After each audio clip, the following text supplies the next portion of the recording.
तो गाइस, स्वागत है आपका हमारे channel all India employment news पर। आज हम आपको बताएंगे जो ESIC में नई वैकेंसीज आई थी UDC की, MTS की, स्टेनोग्राफर की, उसके लिए जो ऑनलाइन आवेदन किया जा रहा है, ऑनलाइन एप्लीकेशन अप्लाई की जा रही है, उसके बारे में हम आपको बताएंगे कि आप घर बैठे उसके लिए कैसे अप्लाई कर सकते हैं। जैसे जैसे मैं इस वीडियो में बताता जाऊंगा वैसे वैसे अपने सारे स्टेप फॉलो करने हैं और घर बैठे अपना या किसी का भी आप फॉर्म अप्लाई कर सकते हो। पर ये वीडियो शुरू करने से पहले अगर आपने हमारा पहला वाला वीडियो नहीं देखा जिसमें मैंने इनका नोटिफिकेशन डिटेल में डिस्कस किया तो उसको देख लेना। इसका लिंक आपको हमारे वीडियो के डिस्क्रिप्शन में मिल जाएगा। प्लस अगर आप इसके लिए अप्लाई करना चाहते हो तो आपको अप्लाई करने का लिंक हमारे वीडियो के डिस्क्रिप्शन में ही मिल जाएगा। जब आप उस पर क्लिक करोगे तो सीधे के सीधे अप्लाई करने के पेज पर पहुंच जाओगे जहां से आप अप्लाई कर सकते हो। पर वीडियो को पूरा देखना और अप्लाई कर देना। ये रहा वो पेज और ये रहा वो लिंक जो आपको वीडियो के डिस्क्रिप्शन में प्रोवाइड करवा दिया जाएगा। इसकी लास्ट डेट अप्लाई करने की 15 फरवरी। इसमें ये वाला जो पोर्शन है ना, जो लोग पहले रजिस्ट्रेशन करा चुके हैं या करवा लेंगे बाद में उन्हें जो रजिस्ट्रेशन नंबर और पासवर्ड मिला है यहाँ पर उसके जरिए लॉगिन कर सकते हैं। अभी हम नए हैं, हमने रजिस्ट्रेशन करनी है तो हम इस पर क्लिक करेंगे। जब हम इस पर क्लिक करेंगे ना तो हम इस पेज पर पहुंच जाएंगे। ये हमारा बेसिक इन्फॉर्मेशन वाला पेज है। मैं स्टेप बाय स्टेप आपको बताऊंगा कि आपने कहां पर क्या भरना है। सबसे पहले आएगा आपका फर्स्ट नेम, उसके बाद मिडिल नेम, उसके बाद लास्ट नेम। यहाँ पर इन्होंने जो पहला वाला कॉलम है इसको जरूरी बोला है, मैंडेटरी बोला है कि आपने पहले वाले कॉलम में अपना नाम भरना ही भरना है। चाहे तो आप अपना पूरा नाम पहले वाले कॉलम में ही फिल कर दो,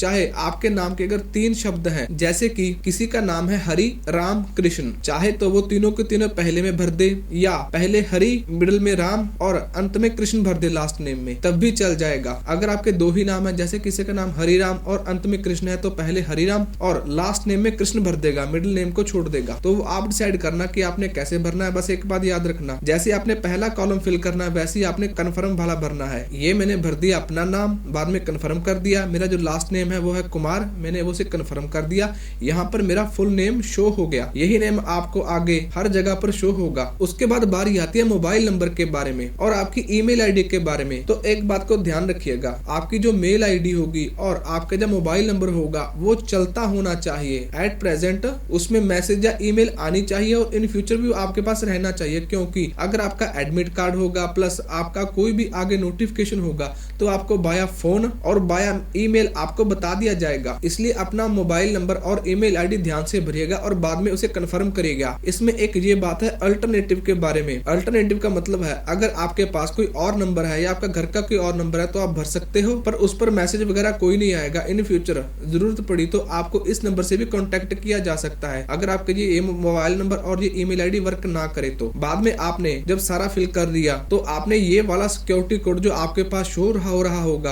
आपने यहाँ पर फिल करना है जैसे इन्होंने दिया होगा। अगर इन्होंने छोटे अक्षर बोले हैं तो यहाँ पर छोटे लिखने हैं, अगर बीच में बड़े डाले तो बड़े लिखने हैं। अगर आपको ये पूरा शो नहीं हो रहा तो आप इस पर क्लिक कीजिए, आपको और इमेज सामने आ जाएगी और बाद में सेव एंड नेक्स्ट पर क्लिक कीजिएगा। जब आप अपनी ईमेल भरोगे ना तो एक बात ये भी देख लेना, आपने यहाँ पर अपने जो ईमेल आईडी का नाम है वो डालना है। उसके बाद जो @ के बाद जो जीमेल होता है, याहू होता है, वो वहां पर यहाँ पर क्लिक करोगे ना तो यहाँ पर आपको ऑप्शन आ जाएगी, उस पर क्लिक करना। उसके बाद जब आप कंफर्म करोगे तो आपने ये पूरा का पूरा एड्रेस डालना है कंफर्मेशन में। जैसे यहाँ मैंने भर रखा है, मोबाइल नंबर भर दिया, अपनी ईमेल आईडी भर दी, ईमेल आईडी का नाम तो मैंने डाल दिया, बाद में जीमेल यहाँ से लिया और बाद में ये जो पूरा @gmail के रिगार्डिंग बनता है पूरा करके वो मैंने यहाँ पर डाल दिया कंफर्म में और यहाँ पर मैंने सिक्योरिटी कोड भर दिया। जब सेव एंड नेक्स्ट पर क्लिक किया तो इन्होंने यहाँ पर बोल दिया है कि आपने जो डाटा दिया है वो सारा सही है। इसके बाद कोई भी चेंज या एडिट एप्लीकेशन में अलाउ नहीं की जाएगी। जब आप रजिस्ट्रेशन कंप्लीट कर लोगे यहाँ पर आप ओके पर क्लिक कर दो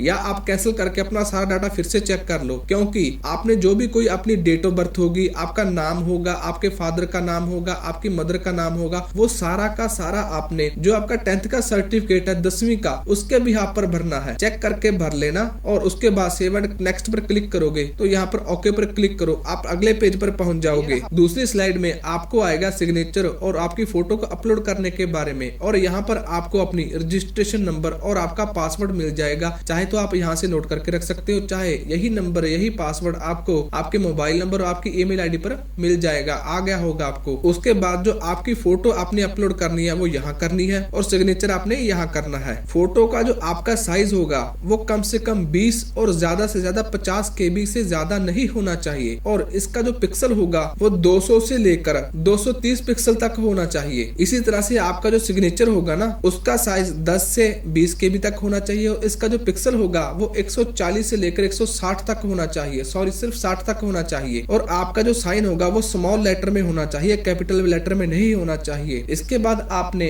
नेक्स्ट पर क्लिक कर देना है। मैंने अपनी फोटो और सिग्नेचर को अपलोड कर दिया है। इसके बाद मैं नेक्स्ट पर क्लिक करूंगा। उसके बाद हम पहुंच जाएंगे हमारे डिटेल वाले पेज पर, जहां पर हमने हमारी बेसिक डिटेल भरनी है और उसके बाद हमने हमारी क्वालिफिकेशन, एक्सपीरियंस और एक लैंग्वेज के बारे में बताना है। मैं बताऊंगा आपको। सबसे पहले यहाँ पर बोला गया आप किस पोस्ट के लिए अप्लाई करना चाहते हो, इस पर क्लिक करोगे तो उस पर क्लिक कर देना जिस पोस्ट के लिए आप अप्लाई करना चाहते हो। उसके बाद आपका रीजन कौन सा है, आपकी स्टेट कौन सी है, उस पर क्लिक कर देना। आपकी कैटेगरी कौन सी है, SC, ST, OBC, economical weaker section या जनरल कैटेगरी में आते हो, आप उस पर क्लिक कर देना। उसके बाद अगर आप डिसेबल हो, PWD कैटेगरी में आते हो, डिसेबिलिटी कैटेगरी में आते हो जिसमें 40% से ज्यादा आपकी डिसेबिलिटी है, तो आप यस पर क्लिक कर दो, वरना आप नो पर क्लिक कर देना। अगर आपने यस पर क्लिक किया, आपकी डिसेबिलिटी है, तो जैसे आपके पास डॉक्यूमेंट होंगे, आपकी डिसेबिलिटी होगी, उसके रिगार्डिंग आपको यहाँ पर और नीचे आपको फॉर्म भरना पड़ेगा। यहाँ पर मैंने मल्टीटास्किंग भर दिया, पंजाब भर दिया। यहाँ पर मैं क्लिक करूंगा SC के बारे में, यहाँ पर नो के बारे में। उसके बाद यहाँ पर आपसे पूछा गया है कि आप किस रिलीजन से बिलोंग करते हो, हिंदू हो, जैन हो, पारसी हो, सिख हो, आप किस रिलीजन से बिलोंग करते हो, आपने यहाँ पर भरना है। और यहाँ पर आपसे पूछा गया है कि आप माइनॉरिटी रिलीजन से बिलोंग करते हो, जैसे सिख है वो माइनॉरिटी रिलीजन से बिलोंग करते हैं, तो वो यहाँ पर यस भरेंगे। अगर आप माइनॉरिटी रिलीजन से हो तो यहाँ पर यस टिक करो, वरना यहाँ पर नो टिक करो। अगली लाइन में इन्होंने बोला है कि अगर आप गवर्नमेंट एम्प्लॉय हो तो यहाँ पर यस क्लिक कर दो, वरना नो पर क्लिक करो। अगर यस पर क्लिक करोगे तो आपको यहाँ पर पूरी डिटेल देनी होगी। उसके बाद उन्होंने बोला है कि आप ESIC के रेगुलर एम्प्लॉय हो, अगर हो तो यहाँ पर यस कर दो, वरना यहाँ पर नो कर देना। मैंने यहाँ पर हिंदू भर दिया, यहाँ पर मैं नो करूंगा, यहाँ पर मैं नो करूंगा और यहाँ पर तो मेरी कोई बात नहीं बनती, क्योंकि मैंने अगर यहाँ पर नो भर दिया तो यहाँ पर मैंने भरना नहीं है कुछ भी, यहाँ पर मेरे को ऑप्शन ऑन ना होगी। यहाँ पर इन्होंने लिखा है कि अगर आप एक्स सर्विसमैन हो तो यस क्लिक करो, वरना नो पर टिक करो। यहाँ पर इन्होंने पूछा है कि क्या आप जिस कैटेगरी में बिलोंग करते हो उसमें एज रिलैक्सेशन है और आप उस एज रिलैक्सेशन को लेना चाहते हो, उसका बेनिफिट लेना चाहते हो तो यस पर क्लिक करो, वरना नो पर क्लिक कर देना। उसके बाद नेशनैलिटी, आप इंडियन हो तो इंडियन, अगर नेपाल और भूटान से हो तो अदर पर क्लिक कर देना। यहाँ पर इन्होंने पूछा है कि जो आपका फर्स्ट स्टेज का पेपर होगा प्री का, आपने कहाँ पर देना है। यहाँ पर स्टेट आएगी, स्टेट के बिहार पर आपका सेंटर का पूछा जाएगा। मैंने यहाँ पर अमृतसर कर दिया, बाकी आप जो भी स्टेट भरोगे उसके हिसाब से भर देना। अगला है मेंस के बारे में। यहाँ पर उन्होंने पूछा है कि मेंस आप किस स्टेट में देना चाहोगे। मेरा पंजाब है, मैंने पंजाब कर दिया और मेरा सेंटर यहाँ पर बठिंडा की ही ऑप्शन थी एक, तो आप देख लेना जो भी आपको ऑप्शन ठीक लगे वो वहाँ पर क्लिक कर देना। ये मेन के सेंटर के लिए है। उसके बाद आपकी डेट ऑफ बर्थ, ये रही आपकी डेट ऑफ बर्थ। सिंपली आपका जेंडर आ जाएगा, मेल हो, फीमेल हो, अदर जेंडर हो वो भर देना। जेंडर के बाद आपसे पूछा गया है कि आपका कोई ट्विन ब्रदर सिस्टर है या नहीं, अगर है तो यस, वरना नो पर टिक कर दो। यहाँ पर आपसे पूछा गया है कि आप अनमैरिड हो, आप मैरिड हो, आप विडो हो या आप डिवोर्सी हो या आप जुडिशियली सेपरेटेड हो। अगर आप अनमैरिड हो तो यहाँ पर अनमैरिड पर क्लिक कर दो। अपने फादर का नाम और अपने मदर का नाम भर देना। अगर आप मैरिड हो या विडो हो तो आपको अपने स्पाउस का नाम भरना है तो भर देना, ये ऑप्शनल है। उसके बाद बारी आती है क्रॉसपॉन्डेंस एड्रेस के बारे में और एक होता है परमानेंट एड्रेस। परमानेंट एड्रेस वो होता है जो आपका हमेशा सेम रहता है, जैसे हमारा घर हो गया किसी सिटी किसी जगह पर। क्रॉसपॉन्डेंस एड्रेस होता है जहाँ पर हम टेम्पररी तौर से रह रहे हैं, चाहे हम 2 साल से 2 महीने से रह रहे हैं, ये क्रॉसपॉन्डेंस एड्रेस हो जाएगा। अगर आपका क्रॉसपॉन्डेंस एड्रेस और है और परमानेंट एड्रेस हो रहा है तो आप चाहे तो क्रॉसपॉन्डेंस एड्रेस पर अपना क्रॉसपॉन्डेंस भर दो, परमानेंट पर अपना परमानेंट भर दो, चाहे आप एक ही एड्रेस भर देना। वैसे कोशिश करना कि आप परमानेंट एड्रेस ही भरो, क्योंकि अगर कोई भी चिट्ठी आनी होगी, कोई भी पोस्ट आनी होगी तो आपको आपके परमानेंट एड्रेस पर ही पहुंच जाएगी। यहाँ पर मैंने भर दिया। इसमें भी सबसे पहला जो एड्रेस 1 है ये आपका भरना जरूरी है, बाकी 2 ऑप्शन है, इसमें आप डिस्ट्रिक्ट भर देना। आगे यहाँ पर आप अपने स्टेट, अपना पिन कोड भर देना। ये क्रॉसपॉन्डेंस एड्रेस हो गया, ये परमानेंट एड्रेस हो गया। अगर आपका परमानेंट एड्रेस और क्रॉसपॉन्डेंस एड्रेस सेम है तो यहाँ पर टिक कीजिए, सारा का सारा खुद ब खुद कॉपी हो जाएगा। अगर दोनों अलग अलग है तो आपको सेपरेट भरना पड़ेगा। अब बारी आती है फीस के बारे में। फीस के रिगार्डिंग जो SC ST वाले होंगे उनके लिए 250 रुपया फीस रखी है और जो जनरल प्लस OBC या अदर कैटेगरी में आएंगे उनके लिए 500 रुपया फीस रखी गई है। उसके बाद ये वाली जो ऑप्शन है ना, जो SC और ST वाले होंगे उनके लिए ऑन है और इसमें लिखा गया क्या है? क्या आप अपनी फीस रिफंड करवाना चाहते हो उसी अकाउंट पर जिससे आपने पे की है? अगर आप उसी अकाउंट पर अपनी फीस को रिफंड करवाना चाहते हो तो यस कर देना, वरना नो पर क्लिक करोगे तो आपको ये सारा data, account number, account type, bank name, IFSC code, सारा कुछ भरना पड़ेगा। उसके बाद आप सेव एंड नेक्स्ट पर क्लिक कर देना। इसके बाद आ जाती है आपकी एजुकेशन डिटेल के बारे में। एजुकेशन डिटेल में 10वीं का, +2 का, ग्रेजुएशन का, पोस्ट ग्रेजुएशन का जो भी आपने भरना है उसमें सबसे पहले पूछेंगे आपसे सब्जेक्ट, उसके बाद किस डेट में, किस ईयर में आपने पास की, कितने आपके परसेंटेज थी, कौन सी आपकी ग्रेड या आपकी क्लास थी, फर्स्ट, सेकंड या थर्ड। जो पास वाले होंगे ना, आपका जो मेन सर्टिफिकेट होगा उसके ऊपर या नीचे या बीच में आपको दिया गया होगा। जैसे हमारे यहाँ पंजाब में 10वीं के सर्टिफिकेट पर बीच में दिया गया होता है जितना भी साल है, बाकी डेट होगी, आप उस डेट की पहली या आखिरी डेट आप भर सकते हैं अगर एग्जैक्ट डेट नहीं है तो। जैसे मैंने यहाँ पर भर दी है, ये देखिए यहाँ पर रिजल्ट हो गया, ये ईयर हो गया और ये डेट मैंने अपनी ओर से भर दी। बाकी जो आपके सब्जेक्ट होंगे ना, इसमें आप एक बार ये भर देना ऑल जनरल सब्जेक्ट्स 10वीं के लिए। और जो +2 वाले होंगे ना, उन्होंने अपने सब्जेक्ट भरने हैं जो कंपलसरी सब्जेक्ट नहीं है, क्योंकि यहाँ पर लिखने के लिए आपको जो वर्ड्स होंगे वो कम दिए गए हैं। बाकी जो ग्रेजुएशन वाले होंगे वो सेम, जैसे +2 के सब्जेक्ट लिखे हैं वैसे सब्जेक्ट लिखे। वैसे कोशिश कीजिएगा आप शॉर्ट में पर सारे सब्जेक्ट लिख सके। उसके बाद जो आपकी परसेंटेज होगी वो आपने वैसी लिखनी है जितनी आपकी आई है। जैसे किसी की परसेंटेज आई है 69.99% तो वो इतनी ही लिखेगा, वो 70 नहीं लिखेगा। 70 वो लिखेगा जिसकी 70 आई है। फर्स्ट क्लास में वो लोग आते हैं जिनकी परसेंटेज 60% से ज्यादा होती है। सेकंड में वो आते हैं जो 60 और 50 के बीच में आते हैं, और थर्ड में या पास क्लास में जो 50 से भी नीचे है वो सारे आ जाएंगे। और आप देख लीजिए मैंने कैसे भरा है, आपने वैसे ही भरना है ध्यान से। ये जो आपको लाइन दिख रही है ना रेड कलर में, ये इसलिए आ रही है क्योंकि यहाँ पर मैंने पहले सब्जेक्ट नहीं भरे थे, जल्दी जल्दी में छूट गए। एज इट इज डिग्री के लिए भी यही बात है, तो आपने सब्जेक्ट पूरे भरने हैं और यहाँ पर ध्यान रखना है। उसके बाद अगर आपके पास कोई भी वर्किंग एक्सपीरियंस है तो आप यहाँ पर भर देना, उनको पूरी डिटेल दे देना। नहीं है तो कोई बात नहीं। इसमें इन्होंने पूछा है लैंग्वेज के बारे में, आपको कौन सी लैंग्वेज आती है, क्या आप उसे पढ़ पाते हो, लिख पाते हो और बोल भी पाते हो। सबसे पहले लिख दिया मैंने हिंदी, और ये जो पहला कॉलम है ये आपको भरना जरूरी है, जो आपकी एक लैंग्वेज आपको बतानी पड़ेगी इनको। तो मैं हिंदी पढ़ भी सकता हूँ, लिख भी सकता हूँ और बोल भी सकता हूँ। दूसरे में मैंने लिखा है इंग्लिश। दूसरा और तीसरा कॉलम आप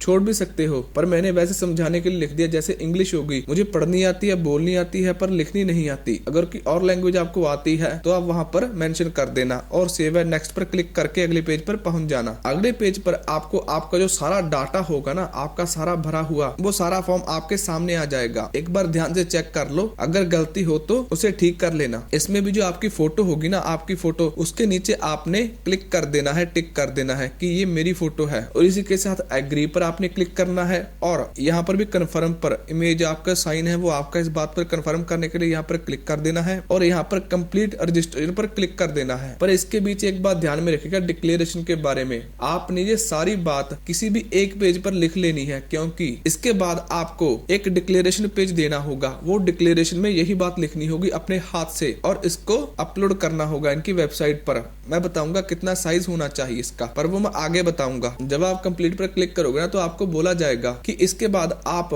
अपने एप्लीकेशन फॉर्म में कोई भी चेंज नहीं कर सकते अगर आपने ओके पर क्लिक किया और बाद में फिर से कंप्लीट पर क्लिक कर दिया। ठीक है, तो एक बार चेक कर लेना और उसके बाद कंप्लीट रजिस्ट्रेशन पर क्लिक कर देना। इसके बाद बारी आती है डॉक्यूमेंट अपलोड की, जिसमें आपने लेफ्ट हैंड थंब इंप्रेशन करना है। लेफ्ट हैंड का थंब किसी भी ब्लैंक पेज पर लगाकर आपने अपलोड करना है। इसका जो साइज होगा वो 20 KB से लेकर 50 KB तक का होना चाहिए, और इसका जो पिक्सल होगा 240 से लेकर 240 तक होना चाहिए। और जो आपका हैंड रिटन डिक्लेरेशन होगा वो 50 से लेकर 100 KB तक उसका साइज होना चाहिए, और 800 से लेकर 440 पिक्सल तक उसका पिक्सल साइज होना चाहिए। ये जो सारा डाटा आपने अपलोड करना है ये JPG या JPEG फॉर्मेट में ही होना चाहिए। जब आपने सारा डाटा भर दिया तो सिक्योरिटी कोड ये रहा, आपने यहाँ पर लिखना है और सेव एट नेक्स्ट पर क्लिक कर देना है। उसके बाद रह जाएगी आपकी पेमेंट 500 रुपया OBC, जनरल और अदर कैटेगरी के लिए। बाकी जो ST हो गए, SC हो गए, उनके लिए 250 रुपया फीस होगी। ये रहा सिक्योरिटी कोड, यहाँ पर भरना और सबमिट पर क्लिक कर देना। उसके बाद आप पहुंच जाओगे जहाँ पर आपने अपनी फीस को पे करना है। पे आपने ऑनलाइन करना है, चाहे क्रेडिट कार्ड थ्रू करें, चाहे डेबिट कार्ड थ्रू करें, चाहे इंटरनेट बैंकिंग करें, चाहे आप UPI थ्रू करें। आप वहां से अपना जो फीस होगी 500 या 250 रुपया पे कर देना। ठीक है, इसके बाद जब आप अपनी फी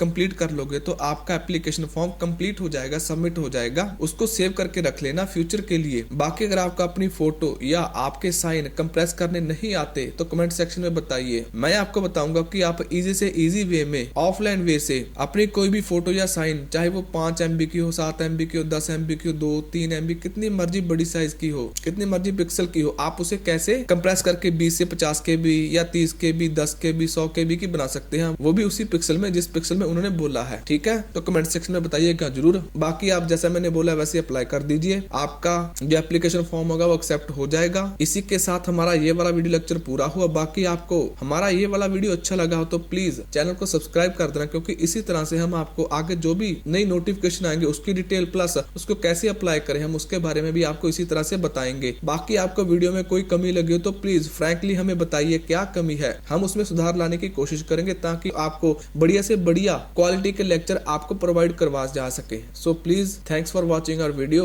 एंड अंत में जय हिंद, जय जवान, जय किसान।